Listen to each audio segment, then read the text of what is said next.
Hello, Gene Schwimmer here. Welcome to today's vlog. Today is going to be one of those days where I had something all planned out, or at least in my head, a particular subject.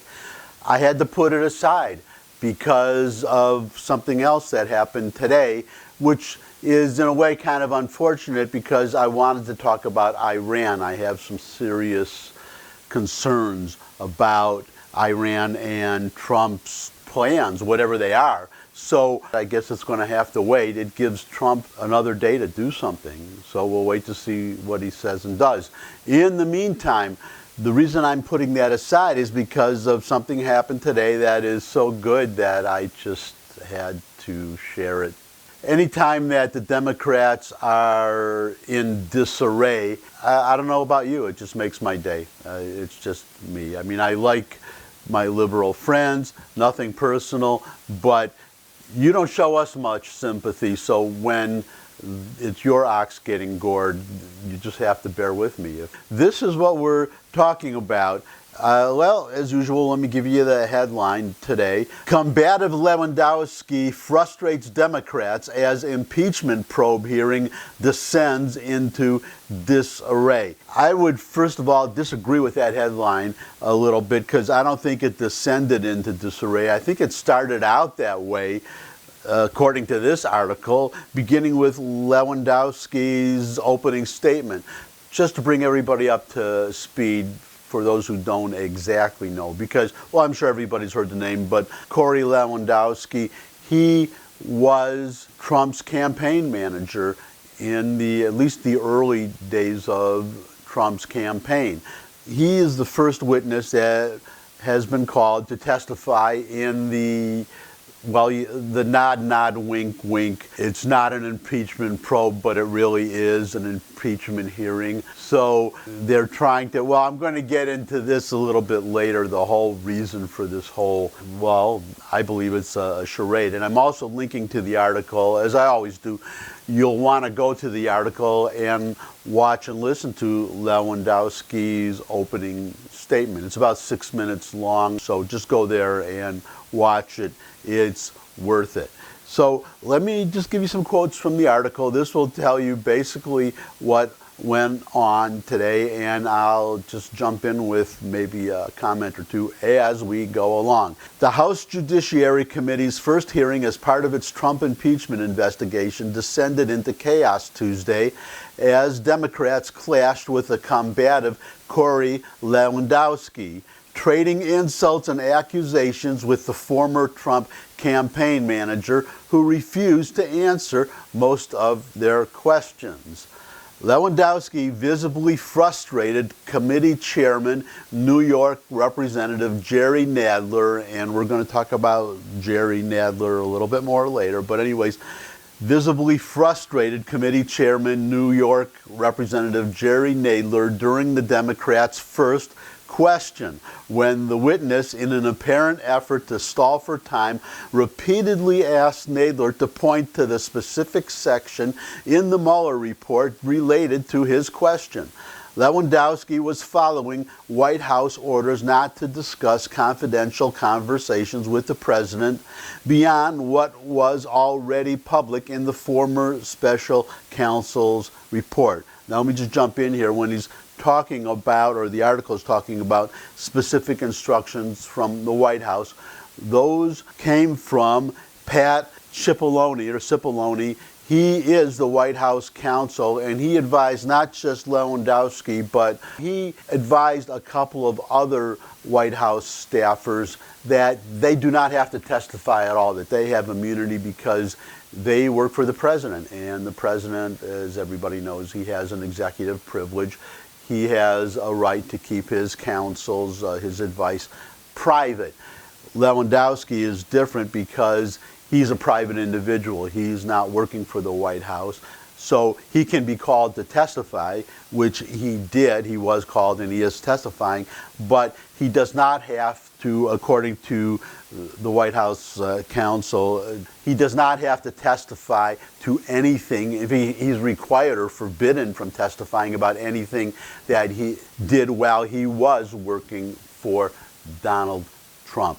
So that's the problem for Nadler, because he, Lewandowski, was specifically instructed not to testify to any private conversations, meaning not to testify to anything that is not in the Mueller report and therefore public. So what Lewandowski apparently is doing here is every time he was asked a question, he was asked to be read to him the specific language in the Mueller report to make sure that he's only being asked about something that is in the report. So he asked the Democrats to read the specific text from the Mueller report so he can be sure, Lewandowski can be sure, that the information he's being asked about is in the report and therefore public. So one problem they ran into was nobody had a copy of the report, so they had to scramble and find a copy of the report for him. So that frustrated, well, as you could imagine it would, it frustrated Nadler. So, well, let me just read you some more from the article. There were fireworks from the beginning. Nadler opened by saying the hearing is part of efforts to, quote, determine whether to recommend articles of impeachment with respect to Donald Trump, unquote. And in his opening statement, which again I advise you to listen to, in his opening statement, Lewandowski railed against the Trump investigations. Quote, it is now clear the investigation was populated by many Trump haters who had their own agenda to try and take down a duly elected president of the United States, unquote, he said. And that's obviously what it was.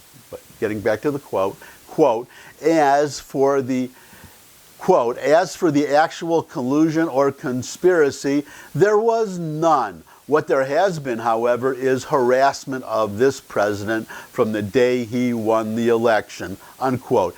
In other words, Lewandowski said, almost word for word, verbatim, exactly what Trump has been saying over and over and over again, angering the Democrats every time that he said it. And now Lewandowski said it again to these Democrats on the committee. Unlike Trump, speaking to reporters, Lewandowski said it right to these Democratic representatives to their face. Well, you just have to watch the hearing, or part of it if you can, at least Nadler's questioning, to look at the expression on his face. That tells the whole story just about right there. Anyways, the president was apparently watching. He tweeted out, quote, such a beautiful opening statement by Corey Lewandowski, exclamation point. Thank you, Corey, exclamation point, end quote. The hearing underscores, now this is what we're getting to, that I'm going to go into a little bit more detail, because it really explains in a way what, well, besides the hatred of Trump, what also is behind this as far as Jerry Nadler specifically. The hearing underscores what has been a central dilemma for House Democrats all year. They have promised to investigate Trump aggressively, and many of their base supporters want them to move quickly to try to remove him from office.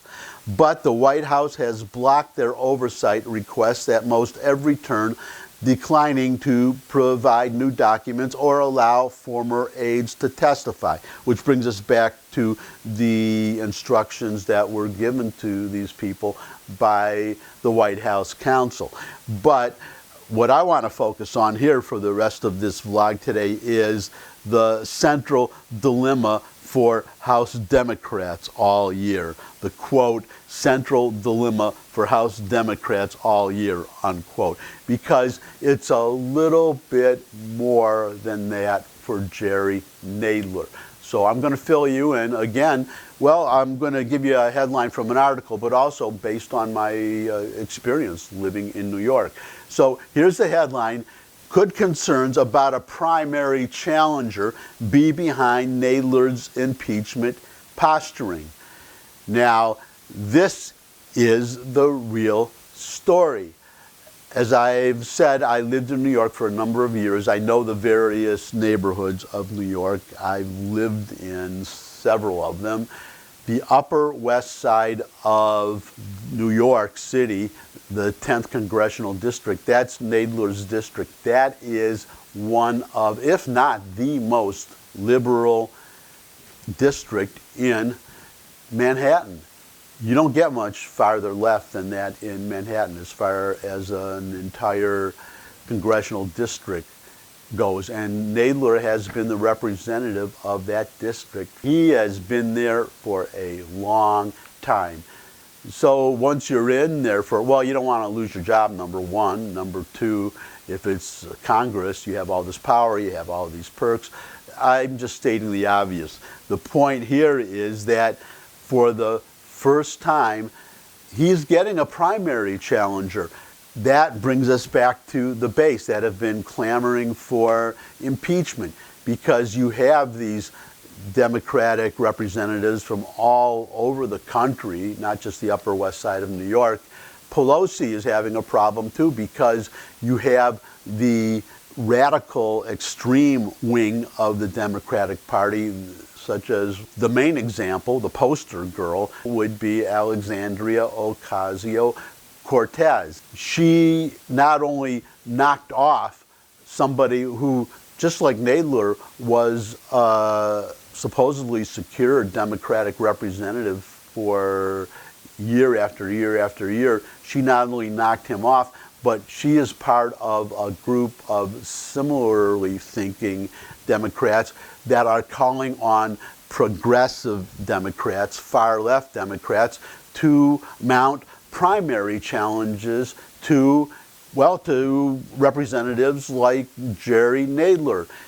Now, he is so liberal, you would think that he would be immune to a challenge, but he's not. And the example is Alexandria Ocasio-Cortez, because she did that. She knocked off a longtime incumbent congressman.